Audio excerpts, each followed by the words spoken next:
तो सनातन धर्म का डेट जो है वो 1925 से तो नहीं शुरू होता है, वो तो हजारों साल पुराना है। मतलब आरएसएस के बनने से पहले भी धर्म था और आरएसएस के बाद भी धर्म रहेगा। इसका मतलब आरएसएस का धर्म से कोई लेना देना नहीं है। बस वो धर्म के प्रतीकों का इस्तेमाल करते हैं कि उस धर्म में आस्था रखने वाले लोगों का जो राजनीतिक विचार है उसको प्रभावित किया जा सके। उस संविधान के दम पर देश का एक व्यक्ति जो कहते थे कि हम चाय बेचते थे, वो देश के प्रधानमंत्री बन पाए हैं। तो सबसे सर्वोच्च जो है वो संविधान है। हम पूछना चाहते हैं आरएसएस और बीजेपी से कि आप बताइए कि आप संविधान को मानते हैं कि नहीं मानते। अगर आप संविधान को मानते हैं तो फिर आप नहीं तय कर सकते हैं कि इस देश में रहने वाले 135 करोड़ लोग किस तरह से अपना जीवन जिएंगे। अगर नहीं मानते हैं तो फिर उनकी सरकार जो है बीजेपी की, उसको इमीडिएटली बाहर हो जाना चाहिए, क्योंकि वो सरकार तो संविधान के तहत बनी है। अब हम यहाँ पे एक शब्द इस्तेमाल कर रहे हैं, आरएसएस और बीजेपी। ये शब्द हम इसलिए इस्तेमाल कर रहे हैं कि पिछले कुछ दिनों में हमने ये महसूस किया है कि एक बात भुलाने की, भटकाने की कोशिश की जा रही है। अक्सर आजकल चाय की दुकान पे, बसों में, ट्रेनों में, व्हाट्सएप ग्रुप पे एक चर्चा शुरू हुई है कि जब आरएसएस के लोग राहुल जी के ऊपर हमला नहीं कर रहे हैं तो राहुल जी बार बार आरएसएस का नाम क्यों ले रहे हैं। गुड़ का गाछ तो आरएसएस ही है ना। ऐसा तो हो नहीं सकता है कि आप गुड़ खाएं और गुलगुल्ले से परहेज करें। ये जो भ्रम की स्थिति पैदा की गई है, इसमें कुछ भी सच्चाई नहीं है। आरएसएस और बीजेपी में कोई फर्क नहीं है। बीजेपी जो हमला कर रही है वो हमले आरएसएस ही करवा रही है, और इसको हम लोग अलग अलग तरीके से नहीं देखते हैं।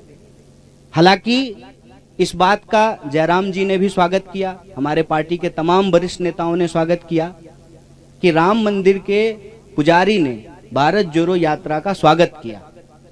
तो इसका हम लोगों ने स्वागत किया कि बहुत अच्छी बात है, और हमने कहा कि जो लोग आना चाहते हैं, भारत जोड़ो यात्रा का दरवाजा सबके लिए खुला हुआ है।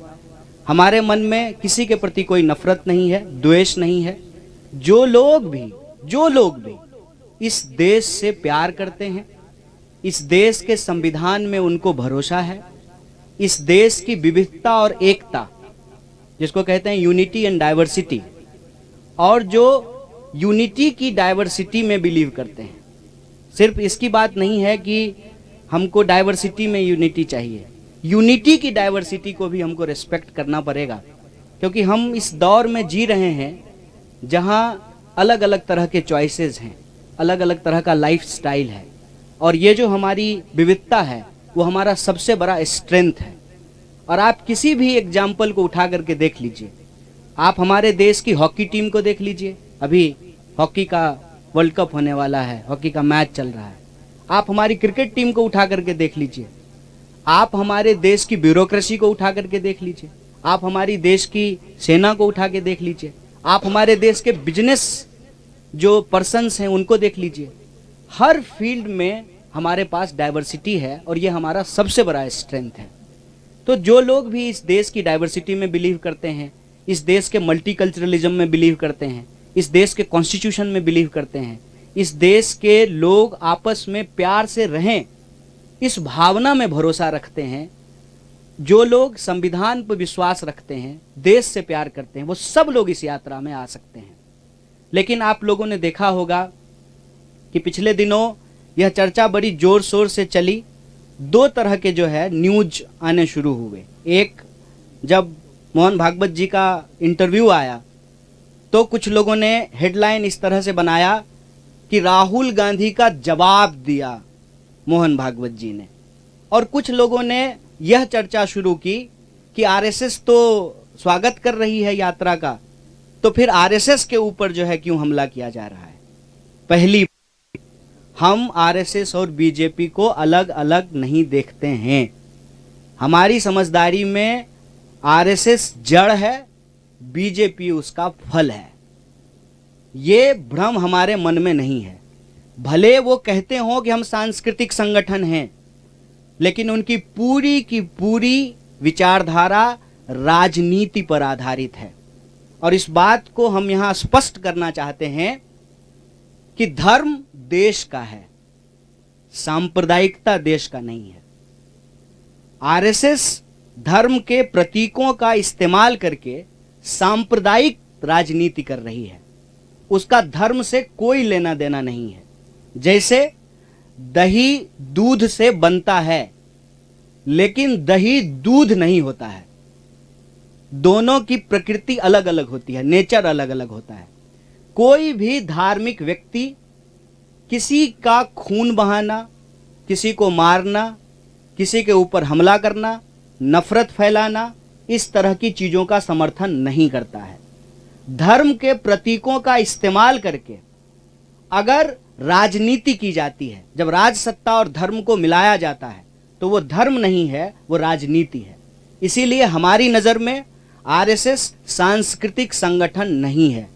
सांस्कृतिक प्रतीकों का इस्तेमाल करती है अपने राजनीतिक लाभ के लिए। जैसे स्वयं उन्होंने कहा कि सनातन धर्म सबसे प्राचीन है, तो सनातन धर्म का डेट जो है वो 1925 से तो नहीं शुरू होता है, वो तो हजारों साल पुराना है। मतलब आरएसएस के बनने से पहले भी धर्म था और आरएसएस के बाद भी धर्म रहेगा। इसका मतलब आरएसएस का धर्म से कोई लेना देना नहीं है। बस वो धर्म के प्रतीकों का इस्तेमाल करते हैं कि उस धर्म में आस्था रखने वाले लोगों का जो राजनीतिक विचार है उसको प्रभावित किया जा सके। जैसे अगर किसी खास पहचान के आधार पर राजनीति होगी, तो उस पहचान को रखने वाले जो लोग हैं उनका वोट लेना आसान हो जाएगा। इसीलिए आप लोग आजकल के जो जितने नारे हैं उसको ध्यान से सुनेंगे तो उसमें क्या कहा जाता है, उसमें क्या बोला जाता है और उसमें अक्सर क्या की जाती है। देश का जो बुनियादी सवाल है, रोजी रोटी, कपड़ा, मकान, शिक्षा, स्वास्थ्य, सड़क, बिजली, पानी, उसको भटका दिया जाता है। और ये अंग्रेजों की चाल है, यह भी हमको समझना पड़ेगा। बतौर भारतीय राष्ट्रीय कांग्रेस हमको इस बात का गर्व है कि हम इस देश की आज़ादी के लिए अंग्रेजों से संघर्ष किए, देश को आज़ादी मिली, कदम दर कदम बढ़ा करके, लड़खड़ाते हुए, संभलते हुए देश हमारा आज इस मुकाम पे आकर के खड़ा हुआ है, जहां उस संविधान के दम पर देश का एक व्यक्ति जो कहते थे कि हम चाय बेचते थे, वो देश के प्रधानमंत्री बन पाए हैं। तो सबसे सर्वोच्च जो है वो संविधान है, और इस संविधान की रक्षा करना हमारी पार्टी का कर्तव्य है। और ये प्रश्न जो है हम पूछना चाहते हैं आरएसएस और बीजेपी से कि आप बताइए कि आप संविधान को मानते हैं कि नहीं मानते हैं। अगर आप संविधान को मानते हैं तो फिर आप नहीं तय कर सकते हैं कि इस देश में रहने वाले 135 करोड़ लोग किस तरह से अपना जीवन जिएंगे, कौन कैसे पूजा करेगा, कौन कैसे अपने धर्म का पालन करेगा, कौन कैसे अपना जीवन यापन करेगा, इसको देश का संविधान तय करेगा, कोई व्यक्ति तय नहीं करेगा। और आपकी जानकारी के लिए मैं आपसे साझा करना चाहता हूं कि जब श्री अटल बिहारी वाजपेयी जी की सरकार बनी थी तो ऑलरेडी उन्होंने संविधान को बदलने की इच्छा जाहिर की, रिव्यू कमेटी बनाया था संविधान को बदलने के लिए। हाल के दिनों में भी आपने देखा है कि संविधान के ऊपर लगातार हमले हुए हैं और अब यह बात सामने आई है कि सॉवरेन क्या है। देश का कॉन्स्टिट्यूशन सॉवरेन है, वो सर्वोपरि है, उसी के आधार पे चीजें होंगी। अगर उसमें कोई परिवर्तन करना है, उसकी बात भी उस संविधान के अंदर ही लिखी हुई है। इसीलिए हमारी ये समझदारी है, पहला कि आरएसएस और बीजेपी अलग अलग नहीं है। दूसरा, धर्म, सनातन धर्म, हिंदू धर्म आरएसएस के बनने से पहले भी था, आरएसएस के बाद भी रहेगा। तीसरा, धर्म और सांप्रदायिकता में फर्क होता है। धर्म का इस्तेमाल सांप्रदायिकता की राजनीति के लिए जरूर की जाती है, लेकिन सांप्रदायिकता धर्म नहीं है। और चौथा, इस देश में संविधान सर्वोच्च है। कौन कैसे जिएगा, इस देश का भविष्य क्या होगा, इस देश के नागरिक जो इस देश के भीतर रहते हैं, चाहे वो किसी भी धर्म के हों, वो क्या खाएंगे, क्या पहनेंगे, उनके कर्तव्यों की भी व्याख्या है और उनके अधिकारों की भी व्याख्या है। तो इस संविधान के अनुसार जो नागरिक अधिकार हैं उसको बचाना, संविधान को बचाना भारतीय राष्ट्रीय कांग्रेस की प्राथमिकता है। भारत जोड़ो यात्रा, जैसा कि बार बार जयराम जी भी बोलते हैं कि हर बिंदु को लेकर के, चाहे वो राजनीतिक हो, आर्थिक हो, सामाजिक हो, हर बिंदु को लेकर के चल रही है। इसके अंदर यह बात निहित है कि हम यह सारे जो काम कर रहे हैं वो संविधान के दायरे में कर रहे हैं और हमारी विचारधारा इस देश का संविधान है और इस देश की संविधान के प्रस्तावना में जो बात लिखी हुई है, हम भारत के लोग भारत को एक प्रभुत्व संपन्न, समाजवादी, धर्मनिरपेक्ष, लोकतांत्रिक गणराज्य, गणराज्य का मतलब होता है कि नागरिक सबसे प्रमुख होते हैं और नागरिक अधिकारों को रक्षा करना हमारा सबसे प्रमुख जो है दायित्व है, जिम्मेवारी है। उस पर अगर कोई भी अटैक या हमला होता है तो हम इस बात को लेकर के कोई कन्फ्यूजन में नहीं है कि बीजेपी अलग है, आरएसएस अलग है। अगर बीजेपी और आरएसएस अलग अलग है तो आप मुझे बताएं कि इस बात को प्रचारित क्यों किया जाता था जब प्रधानमंत्री शपथ ले रहे थे कि इन्होंने 42 साल आरएसएस की सेवा की है, ये जो है स्वयं सेवक रहे हैं। तो हमारे दिमाग में ऐसा कोई भ्रम नहीं है। हम दोनों अटैक को एक ही अटैक मानते हैं और यह जो बचाव किया जाना शुरू हुआ है कि नहीं नहीं आरएसएस तो हमला नहीं कर रही है, तो उस पर हम यही कहना चाहते हैं, आरएसएस अगर हमला नहीं कर रहे तो बहुत अच्छी बात है, लेकिन आरएसएस की जो विचारधारा है और जो कांग्रेस पार्टी की विचारधारा है वो आपस में विरोधी है, विपरीतार्थक है। वो एक ध्रुव पे खड़े हैं, हम दूसरे ध्रुव पे खड़े हैं। उनमें से आरएसएस के ही कुछ लोगों ने अगर यात्रा की स्वागत किया है तो हम उसका स्वागत करते हैं, लेकिन देश को लेकर के जो उनकी समझदारी है, लोगों को लेकर के जो उनकी समझदारी है, उस समझदारी में और संविधान के अंदर जो बातें लिखी हुई है देश के लिए, लोगों के लिए, उसमें जो है अंतर्विरोध है और हम संविधान के साथ खड़े हैं, संविधान के पक्ष में खड़े हैं। बहुत बहुत धन्यवाद, बहुत बहुत शुक्रिया। अभी कन्हैया कुमार आपसे सवाल लेंगे, पर उसके पहले मैं हमारे पीसीसी अध्यक्ष से गुजारिश करूंगा कि जो पठानकोट में रैली होने वाली है 19 तारीख को, उसके बारे में और कुछ जानकारी दें और भी जो मुद्दे हैं जो भारत जोड़ो यात्रा जो खास तौर से पंजाब में है उसके बारे में भी कुछ कहें आपको। धन्यवाद जयराम जी। कन्हैया जी, एक तो अज तुहाडे राही मैं पंजाब के लोगों का धन्यवाद करना चाहना कि बहुत बेखूबी दे नाल उन्होंने इस यात्रा का स्वागत किया। उम्मीद तो परे स्वागत होया, लोगों ने स्वागत किया और अज ये यात्रा का 6वां दिन है। हालांकि सर्दी अज सुबह अगर देखा मैं डिग्री तो 4 डिग्री टैंपरेचर सीगा, इसके बावजूद भी लोग सुबह सड़कों ते राहुल गांधी का स्वागत करने से उमड़े। अज ये यात्रा हुण इस तो बाद टांडा उड़मर जाएगी, उत्थे रात रुकांगे और उस तो बाद कल नूं एक दिन की यात्रा चलेगी, फिर मुकेरियां स्टे होएगा तो फिर हिमाचल दे विच यात्रा रहेगी। तो ठीक 19 तारीख नूं लगभग 11:30-12 बजे एक असी पठानकोट विखे रैली करांगे और रैली नूं संबोधन राहुल गांधी जी करनगे और उस तो बाद ये यात्रा 6 किलोमीटर का आपदा जिहड़ा सफर तय करते हुए यात्रा करते हुए फिर ये यात्रा जम्मू दे विच प्रवेश हो जाएगी। सो साथियों, इस यात्रा दे नाल मैं समझदा कि अज बहुत सारिया महिलावां भी राहुल गांधी जी नूं आके मिलियां।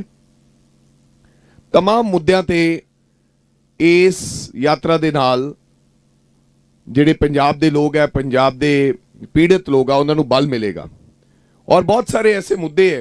ये यात्रा केवल राहुल गांधी जी यात्रा करके चले जाएंगे, उस तो बाद पंजाब प्रदेश कांग्रेस कमेटी इस यात्रा के मुद्दों नूं लैके असीं आउण वाले समय जिहड़े तमाम मुद्दे है पंजाब दे, उन्हां दी लड़ाई असीं निरंतर सड़कों ते आउण वाले समय लड़ांगे और ये यात्रा जाण तो बाद जो 30 तरीक नूं समाप्त हो जाएगी और विधान सभा दे विच भी इन्हां तमाम मुद्दों की असीं ये मुद्दे चकांगे तो लड़ाई लड़ांगे। सो मैं ज़्यादा कुछ ना कहना होया, बहुत सारे ऐसे मुद्दे हैं और इस यात्रा दे नाल कांग्रेस का वर्कर जिथे तकड़ा होया है, ਦੱਬੇ ਮਿੱਧੇ ਕੁਚਲੇ ਉਹਨਾਂ ਲੋਕਾਂ ਨੂੰ ਇਸ ਗੱਲ ਦਾ ਬਲ ਮਿਲਿਆ ਇਸ ਯਾਤਰਾ ਦੇ ਨਾਲ ਕਿ ਹੁਣ ਸਾਡੀ ਆਵਾਜ਼ ਬੁਲੰਦ ਕਰਨ ਵਾਲਾ ਕੋਈ ਵਿਅਕਤੀ ਦੇਸ਼ ਦੇ ਅੰਦਰ ਹੈਗਾ। ਔਰ ਜਿਸ ਤਰ੍ਹਾਂ ਕਨਈਆ ਕੁਮਾਰ ਜੀ ਨੇ ਕਿਹਾ ਕਿ ਬਿਲਕੁਲ ਇਹ ਆਰਐਸਐਸ ਦੀ ਜਿਹੜੀ ਸੋਚ ਹੈ ਉਹਦੇ ਨਾਲ ਸਾਡੀ ਸਿੱਧੀ ਸਿੱਧੀ ਲੜਾਈ ਹੈ। ਔਰ ਹਮੇਸ਼ਾ ਅਸੀਂ ਬੋਲਦੇ ਕਹਿੰਦੇ ਕਿ ਆਰਐਸਐਸ ਦੀ ਵਿਚਾਰਧਾਰਾ ਜਿੰਨਾ ਚਿਰ ਕਾਂਗਰਸ ਪਾਰਟੀ ਹੈ, ਔਰ ਮੈਂ ਇਸ ਤੋਂ ਵੀ ਵੱਧ ਕਰਾਂਗਾ ਜਿੰਨਾ ਚਿਰ ਰਾਹੁਲ ਗਾਂਧੀ ਔਰ ਗਾਂਧੀ ਪਰਿਵਾਰ ਹੈ, ਹਾਲਾਂਕਿ ਵਾਰ-ਵਾਰ ਅਟੈਕ ਕੀਤਾ ਜਾਂਦਾ ਗਾਂਧੀ ਪਰਿਵਾਰ ਤੇ, ਉਹਨਾਂ ਚਿਰ ਇਸ ਦੇਸ਼ ਦੇ ਉੱਤੇ ਆਰਐਸਐਸ ਦੀ ਵਿਚਾਰਧਾਰਾ ਲਾਗੂ ਨਹੀਂ ਹੋ ਸਕਦੀ। ਬੇਸ਼ੱਕ ਉਹ ਤਾਕਤ ਦੇ ਨਾਲ ਕਈ ਰਾਜਾਂ ਦੇ ਵਿੱਚ ਆਪਦੀ ਸਰਕਾਰ ਤਾਂ ਬਣਾ ਸਕਦੇ ਹੈ, ਜਿਸ ਤਰ੍ਹਾਂ ਉਹਨਾਂ ਨੇ ਕਬਜ਼ਾ ਕੀਤਾ ਹੋਇਆ ਹੈ, ਇਸਤੇਮਾਲ ਕਰ ਰਹੇ ਹੈ, ਦੁਰਉਪਯੋਗ ਕਰ ਰਹੇ ਹੈ ਹਰ ਚੀਜ਼ ਦਾ, लेकिन विचारधारा आरएसएस दी इस देश पे लागू नहीं हो सकती। और जिस प्रकार हिंदू मुस्लिम की बात करते हैं कीती उन्होंने, कदे कब्रिस्तान ते शमशान घाट की गल कीती, कदी मंदिर ते मस्जिद की गल कीती, उसे तरह का जिहड़ा प्रभाव है हुण भी पंजाब दे अंदर इसे तरह का माहौल बनाया जा रहा है। पंजाब नूं तोड़न की गल कीती जा रही है, पंजाब दे विच उसे तरह के हालात बनते जा रहे हैं। ਅੱਜ ਕੋਈ ਸਿੱਖ ਦੀ ਗੱਲ ਕਰਦਾ, ਕੋਈ ਹਿੰਦੂ ਦੀ ਗੱਲ ਕਰਦਾ, ਕੋਈ ਚਰਚ ਦੀ ਗੱਲ ਕਰਨ ਲੱਗ ਪਿਆ। ਸੋ ਇਸ ਤਰ੍ਹਾਂ ਦਾ ਜਿਹੜਾ ਕੰਮ ਪੰਜਾਬ ਦੇ ਵਿੱਚ ਵੀ ਚੱਲ ਰਿਹਾ ਉਹ ਪੰਜਾਬ ਦੇ ਵਾਸਤੇ ਚੰਗਾ ਨਹੀਂ ਹੈ। ਸੋ ਇਹਨਾਂ तमाम ਮੁੱਦਿਆਂ ਦੇ ਵਾਸਤੇ ਅਸੀਂ ਬਿਲਕੁਲ ਛਾਤੀ ਢਾ ਕੇ ਅਸੀਂ ਇਹਨਾਂ ਦੀ ਲੜਾਈ ਲੜਦੇ ਰਵਾਂਗੇ। ਤੁਹਾਡਾ ਸਾਰਿਆਂ ਦਾ ਬਹੁਤ ਬਹੁਤ ਧੰਨਵਾਦ, ਤੁਸੀਂ ਇੱਥੇ ਆਏ। ਕਿਸੇ ਪ੍ਰਕਾਰ ਦੇ ਕੋਈ ਸਵਾਲ ਹੈ ਤੁਹਾਡੇ ਕਨਈਆ ਜੀ ਤੋਂ, ਜੈਰਾਮ ਜੀ ਤੋਂ, ਮੇਰੇ ਤੋਂ ਤਾਂ ਪਲੀਜ਼ ਤੁਸੀਂ ਕਰ ਸਕਦੇ ਹੋ। ਧੰਨਵਾਦ।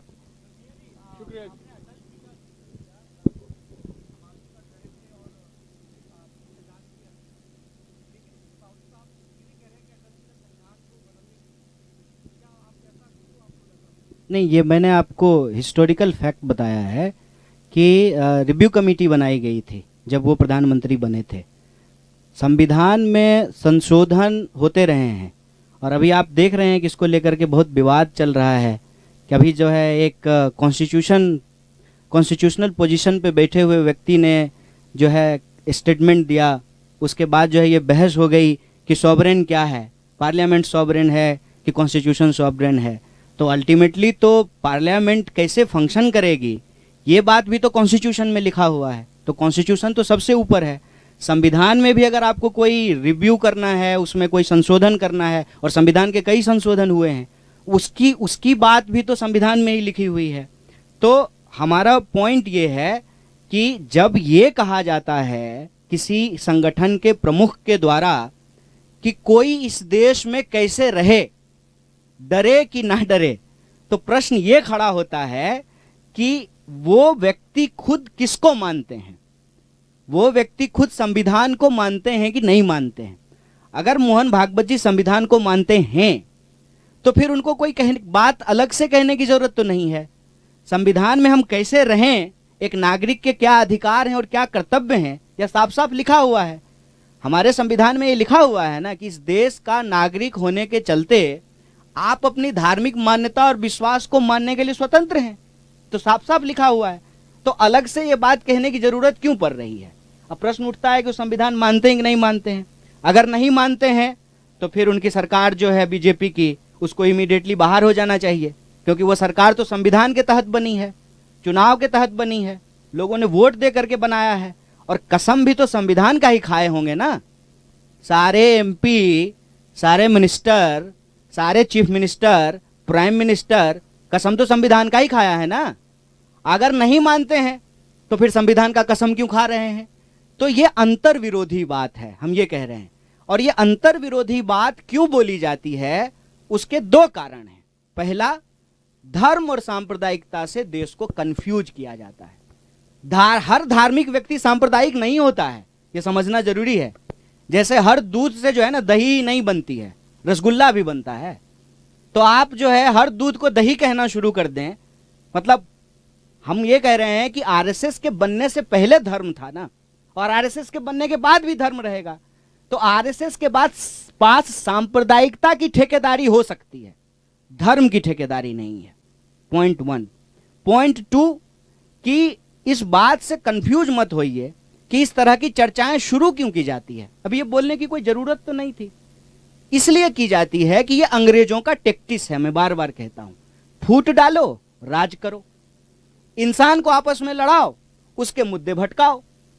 भारत जोड़ो यात्रा का ये लक्ष्य है कि ना हम संविधान को किसी भी तरीके से बर्बाद होने देंगे, संविधान को हम बचाएंगे, प्रोटेक्ट करेंगे, और संविधान में लोगों के ही अधिकारों की बात है तो उनके जो मुद्दे हैं, रोजी रोटी, कपड़ा, मकान, शिक्षा, स्वास्थ्य, सड़क, बिजली, पानी, उसको प्रमुखता से उठाएंगे।